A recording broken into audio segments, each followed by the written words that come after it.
Hi, Kerrie. It's so nice to have you joining us here on the podcast today. Thanks for being here. Thanks, Kerrie. I appreciate you having me. Good. So let's get started right away with your story so our listeners can learn a little bit about your backstory. If you could maybe walk us through what it was like working in the corporate world of HR and then kind of transitioning over into the work that you're doing today. Yeah, so I had a 25-year career as an executive global human resources um, in the mining, oil and gas resources industry. So I had originated out of Australia and I actually got moved to the US for one of my roles. And it was originally a 3-year assignment, but we ended up staying permanently. And when that moved, when we moved, I moved into like a global role. And so I got to do a lot of travel all around the world. And then I guess during the pandemic, when at a time when a lot of people were reassessing their options because of everything going on, we had a huge time in our company where we were merging two parts of our business together. And this had been decided before the pandemic actually hit. And so I was leading that integration. And then, of course, the pandemic hit, and my team working in human resources, we were responsible for keeping 7,000 of our employees safe across multiple countries while we were trying to do this really huge integration. And so that was a lot of my journey in 2020.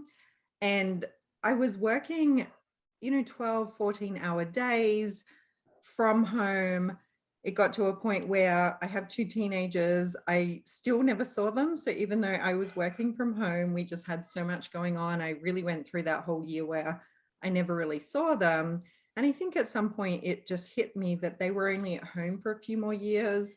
And I'd worked their whole career, my whole career, I'd worked their whole life. So it just made me really reassess my thoughts about what I wanted to do in the future.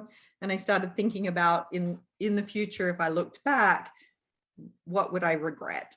And so I started thinking about what did I think my purpose was. I loved a lot of what I did in my job. But then, as you could imagine, in a pretty demanding role like that, there are a lot of tough things as well. And during my career, I'd hit burnout, adrenal fatigue, exhaustion, all of the things, trying to manage the career and raising kids. And so it really led me down the path of, I loved coaching. That had always been one of my favorite things to do throughout my career, and just watching people develop and improve.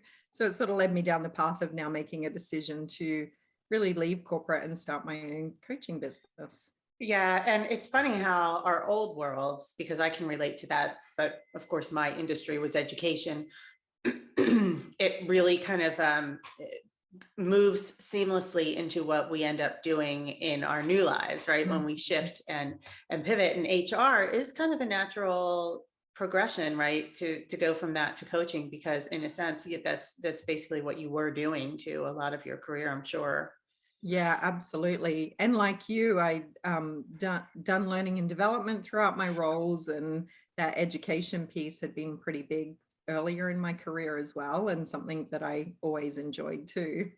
Yeah. So I always like to say when I'm doing these interviews, it's we're never just leaving something behind, right? We're always bringing those gifts with us and making this possible. Because without that, we wouldn't be good at what we're doing today. Yep. Right. Yep. I did want to ask, and I'm going to get into the issues of burnout and adrenal fatigue. I think those are really interesting topics. I have my own experience with that as well. So I'm interested in sharing that with the listeners, who I'm sure will relate to it. But I did want to ask why, when you made the move over to the US, why did you decide to make it permanent, even when your job ended? Well, my job actually didn't end. So we were offered a 3-year assignment. And when we got here, throughout that time, they actually wanted to not send me back. So my company suggested they apply for our green cards and that we stay. So it just felt like great opportunity for my own career, since that was progressing. The company I was working in at the time, that was where their global worldwide headquarters were. I was in a global role, which I really loved. So it just made sense for us to stay longer Mhm. and just do that. And then I ended up leaving that company and joining a different company, which actually moved Ah, us from okay. Texas to Florida. Okay. Okay. So let's talk a little bit about burnout. So burnout really is a result, I think, and from what I'm learning, a result of really just juggling too much. If you go back to, into the 60s and even earlier, the time that I grew up, many of the women were home. Their job was to raise the kids, and they weren't trying to juggle all of these different things. And it was enough work to do to try to raise the family and keep the home going. But today, we not only have careers, we're also doing all of the thinking jobs. The thinking jobs, I mean, scheduling kids' doctor's appointments and who has what field trip coming up and are they buying lunch this week? And all of these different things that really kind of clog our minds. We're juggling careers and that, plus trying to keep a marriage and a home going in general. And did anybody buy food? But it's huge, demanding careers. Yeah. So burnout seems to be inevitable, and no wonder it's so widespread. So can you talk about what it felt like for you to be able to call it burnout? Did you know what it was at the time? What did it feel like? And when did you realize it was indeed burnout? Yeah, that's such an interesting question. And really just watching so many women go through that now. I don't know if that's what I would have labeled it as the time at the time. I think now we have terminology for it since it's Mhm. a lot more widespread. But really for me, it just was at the point just juggling everything, feeling like I was on 24/7. Having trouble sleeping, the mind constantly going, the fatigue and the exhaustion, and then just continuing to push through that. I look back now and I recognize times that my body was almost screaming at me to stop, just slow Yeah. down, stop. And I just kept going and I kept pushing through it. How was your body screaming at you to stop? Because this is really common from doing these interviews and just talking to women in my own life. There are some really strange things that can happen to our body because it needs to be obvious to make us to make us stop. I had really odd urinary issues with unexplained infection-like symptoms that weren't infections, and actual debilitating pain for an entire year before I made my shift. I've heard about women losing their eyesight. What did it feel like for you Yeah, physically? mine has definitely been the digestion system. It Uh, really almost, it feels like it's come to a grinding halt. And even over the years, it just kept getting worse and worse and worse.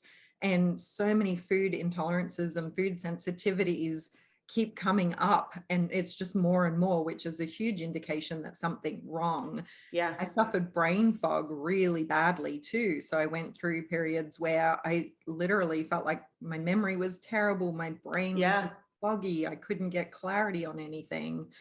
Um, and again, I think when those things come up, we go to the doctor and we try and get some, they run tests and we try and get some Yeah, answers, and we can't always get answers because there's nothing, exactly.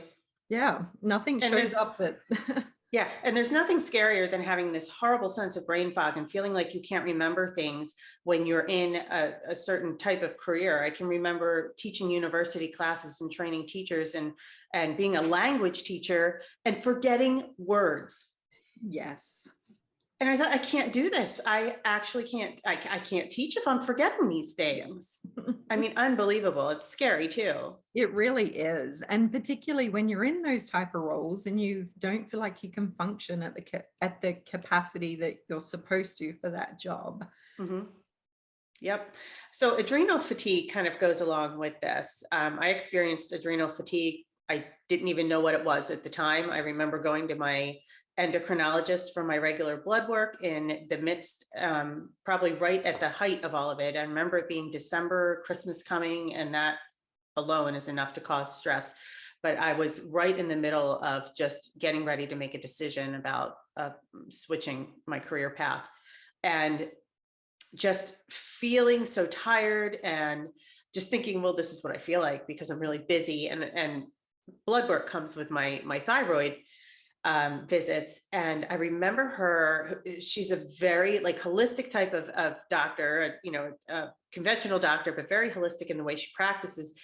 and very easygoing and open. But I remember that day, her looking at me in a panic and saying, "You've depleted all of your cortisol. Like, I don't know how I didn't catch this," and just really worried and upset about it, and putting me through quite a lot of tests and scary situations so that I didn't have to get pumped with steroids, which I guess was what they were going to do to fix that. And I remember thinking, I'm not getting pumped with steroids. I have enough issues. We're going to fix this. And that's when I made a change. And luckily it worked. What about your own experience with adrenal fatigue?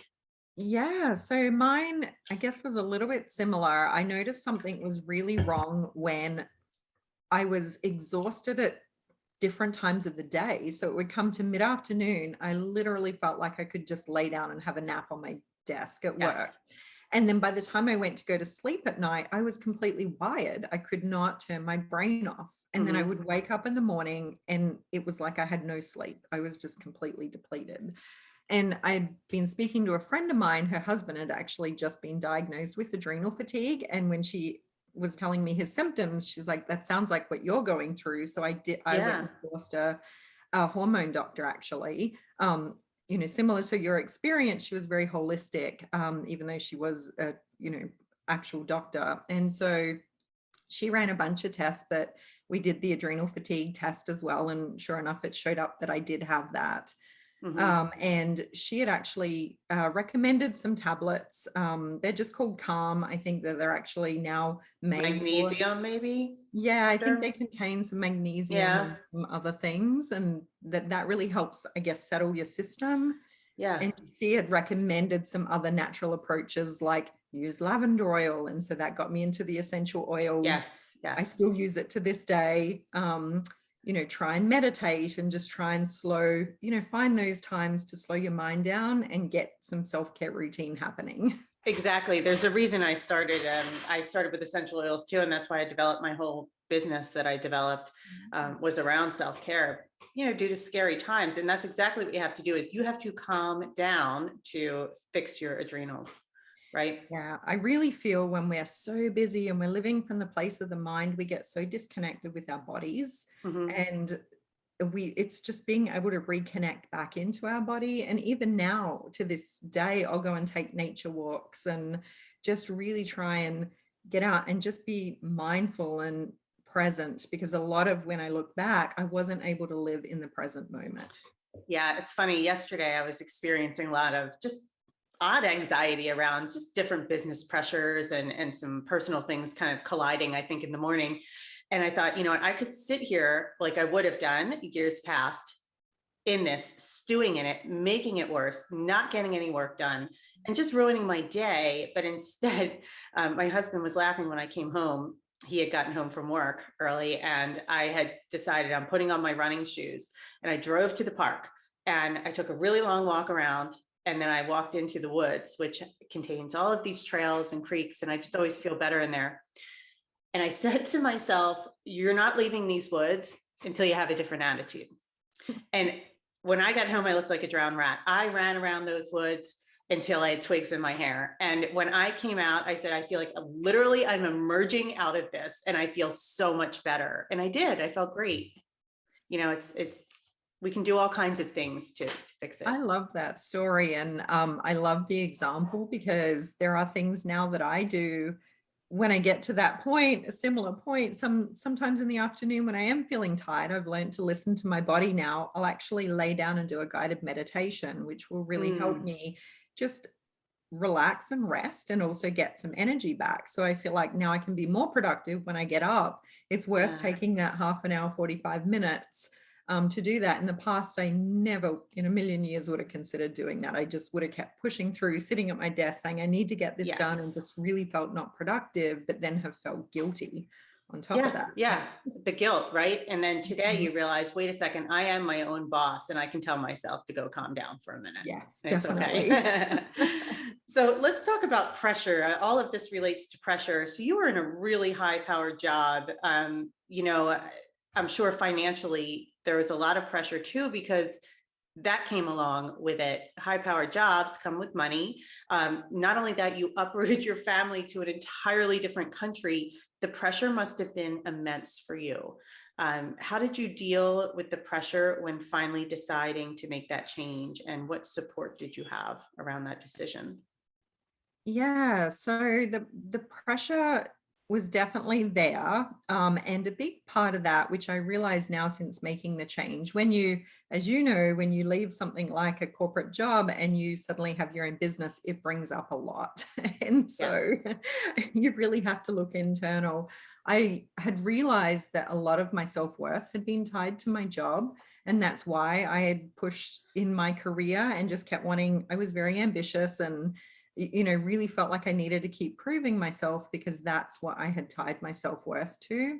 And so really wanting to make a deliberate decision to unwind that, find self-worth within myself, and many other things that come with that.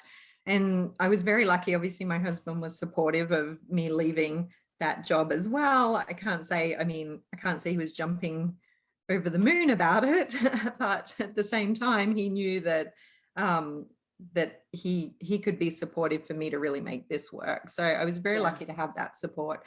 And I needed to also go out and find support from women that were, community is exceptionally important for women that had their own businesses or had made that transition as well. And so Yeah. I started to build those networks, which have Yes. been really helpful. It's super helpful, isn't it? Like, and it's kind of an unexpected gift that you don't realize comes with doing this work, for sure. Absolutely. And I find people that have made that transition too, because they've probably had to go through a lot of their own inner work, Mhm.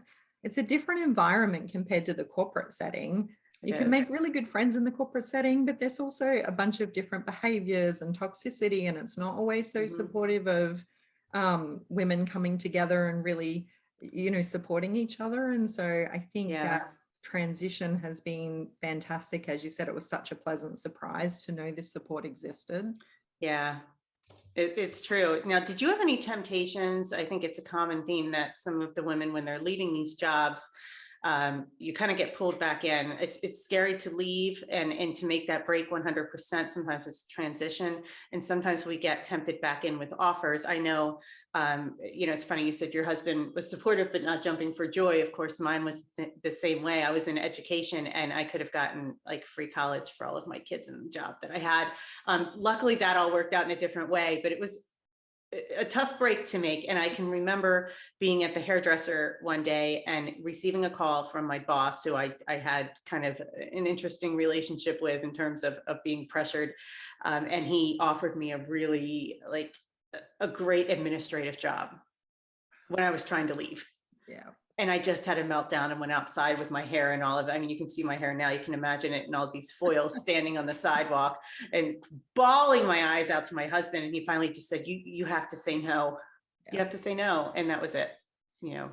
Yeah, I think it's really important to realize why you wanted to make that decision in the first place. And that's Mhm. something I'd stuck to.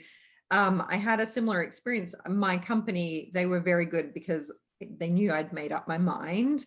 But I had also worked with recruiters and things in the past that kept calling me saying, well, if you want to come back to corporate, let me know and I can get you a job tomorrow, or we have this job on the table. And Yes. is that something you would be interested in? Uh, And I really had to keep saying, look, I'm committed to making this work. And in the back of my mind, I think we always have a backup plan. So, you know, a year or two, I'll see how it works. And then I've always got that as a backup if I need to go back to corporate. But I know so deep inside myself that that is not you're what I'm never going planning on back. happening. Yeah.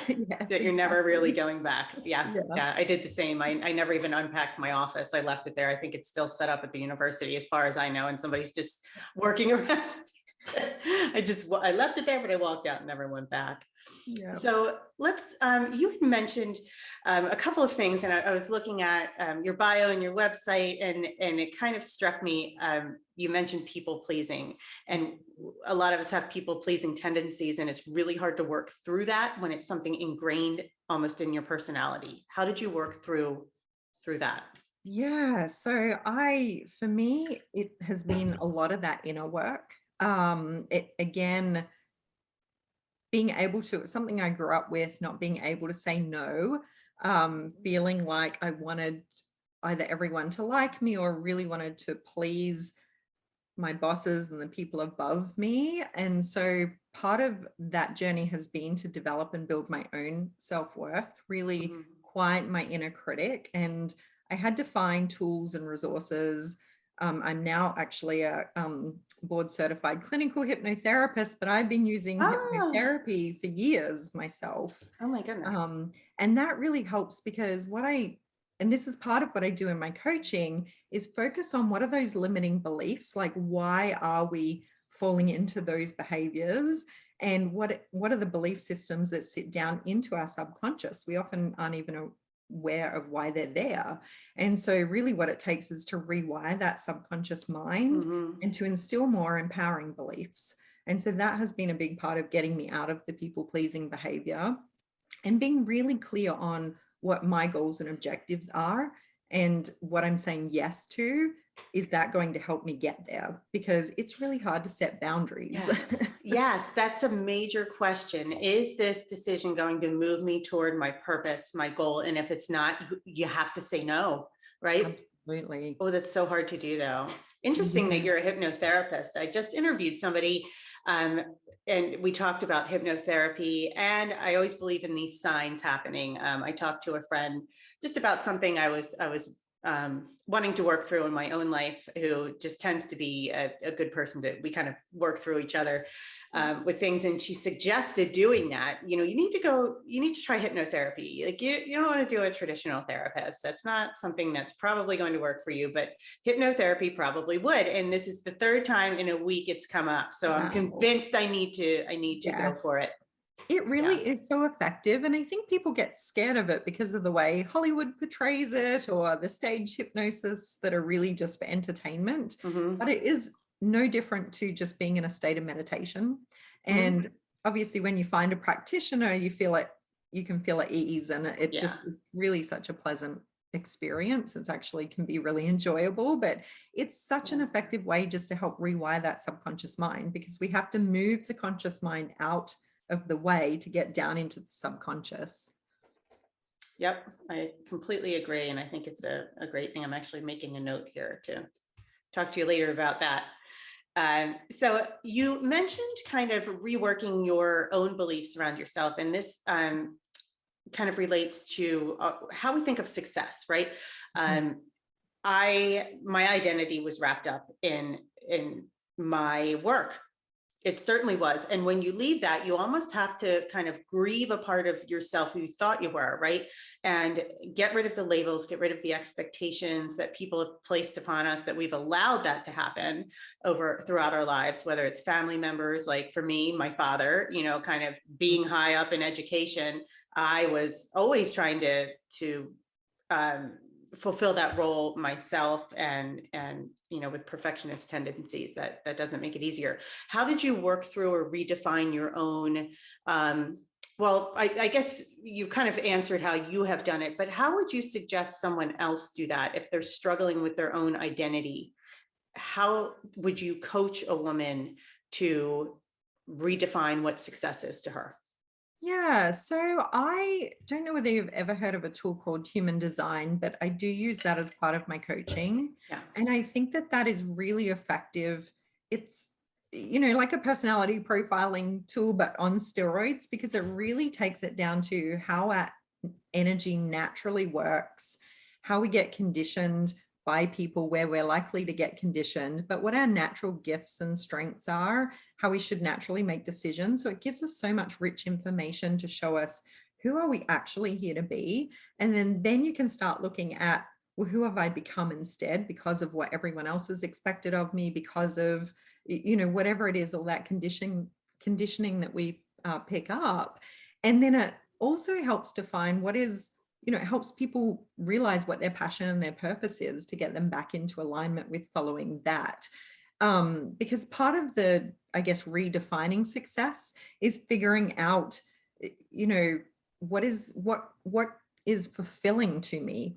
If I really pared back the not needing money, for example, or not wanting to chase a status symbol, or, whatever it is like, what is actually really fulfilling to me? And that is typically following our passions and what our true purpose is. And so we go through a process in the coaching, really diving deep into that human design and then starting to look at where do we need to rewire and rework some of those either limiting beliefs or fears that are coming up, and basically help women to get out of their own way, because we really look at what's actually the vision and the goal for the future and work towards that and remove the roadblocks. That identity is a really big piece of that too. So Yeah. often women want something in their future, but they don't always necessarily either have the self-worth or the confidence to feel or believe that they can step into that identity. So I do some work around identity as well. Yeah, I'm really interested in human design. That's actually on my list of things to explore Yeah. myself too. Okay, so I asked this question to everybody I interview, and it's kind of a two-pronged approach here. The first is, what has been your greatest challenge, would you say, leading you through your journey to where you are now? And then on the flip side of that, what has been your greatest joy? Yeah. So I think part of my greatest challenge has been when my children were little, actually. So when my son was 8 months old, I was pregnant with my daughter. I had a job where I had to, it was called fly in, fly out. In Australia, I worked in mining, so very remote Western Australia. I had to leave my 8-month-old son at home, fly down to the site that I was working on from Monday to Thursday every week. And Hmm. that was really challenging. I mean, the intent was for us to move down to that site at Yeah, some point, but that was definitely very challenging because it came with a lot of guilt. yeah, I ended up taking a different job after my daughter was born that got me back to my kids, but then that job contained a lot of travel. So now I had two kids, they were 16 months apart.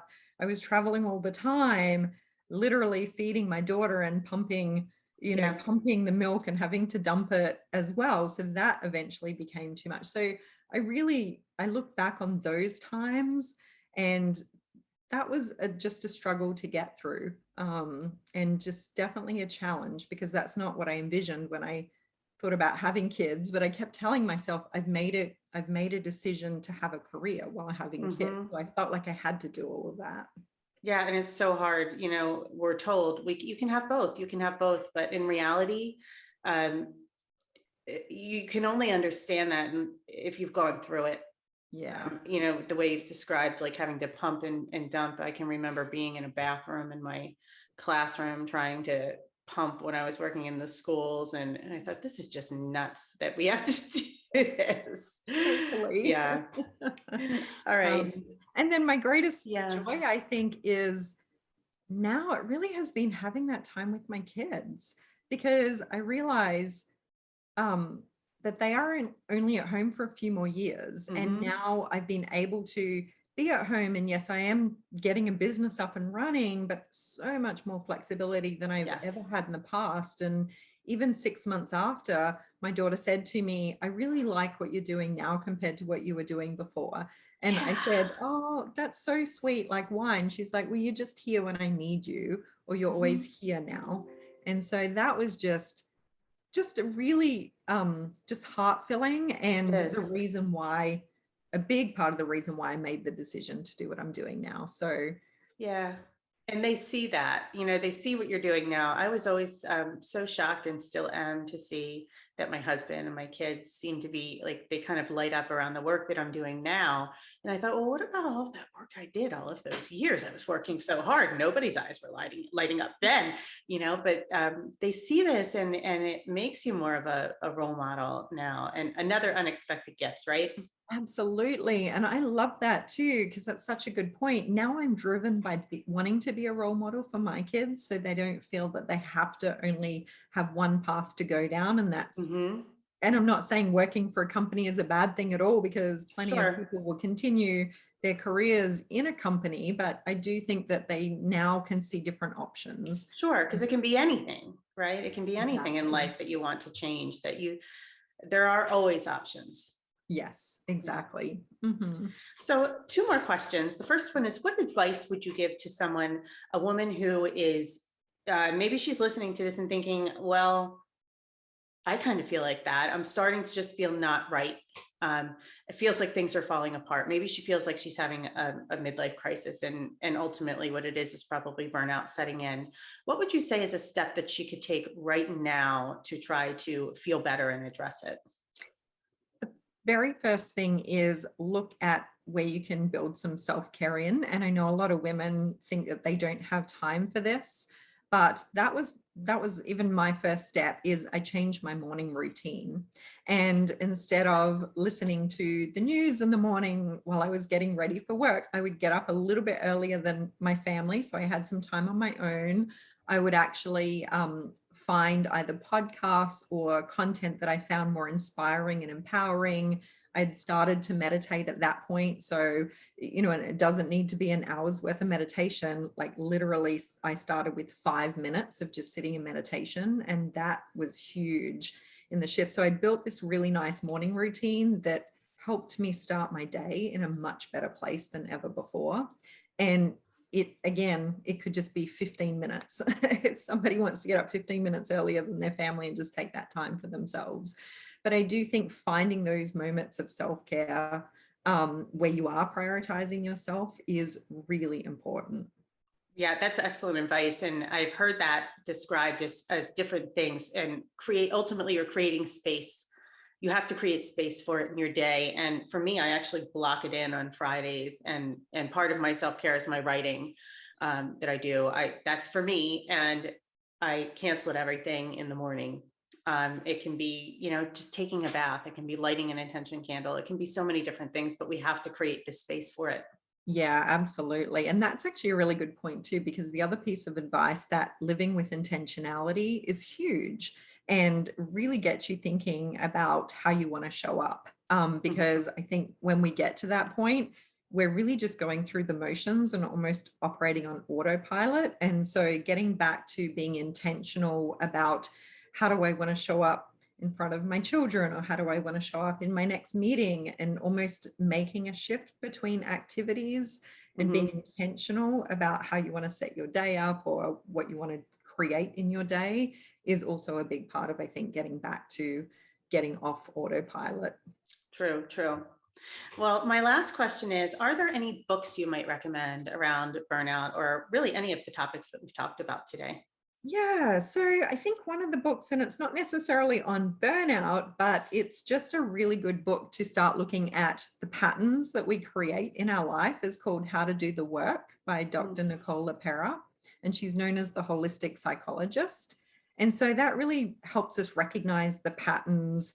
It helps us get back to regulating our own nervous system. So it does touch on, I think when we're in burnout, that whole fight or flight, because we're always just so stressed, is a big one. So she has a lot of activities in there about regulating the nervous system and just getting back to more of a whole state again. I'm going to check that book out for myself. Starting to do a lot more Audible, so that I can, when I go into the woods, I can listen to things and kind of kill two birds with one stone. Exactly. Yeah. Well, this has been really great. The last thing I wanted to ask really was, how can someone connect with you online? Where can we find you? Yeah, so my website is liveyoursensationallife.com, and I'm active on Instagram at Coaching by Kerrie, and that's Kerrie. And I'm also on LinkedIn as well as Kerrie Campbell. Perfect. So I will include that, of course, in the notes in the podcast and also on the YouTube channel. Thank you so much, Kerrie. This has been a really informative interview. I enjoyed talking to you so much today. Great. Thank you again for having me. You're quite welcome.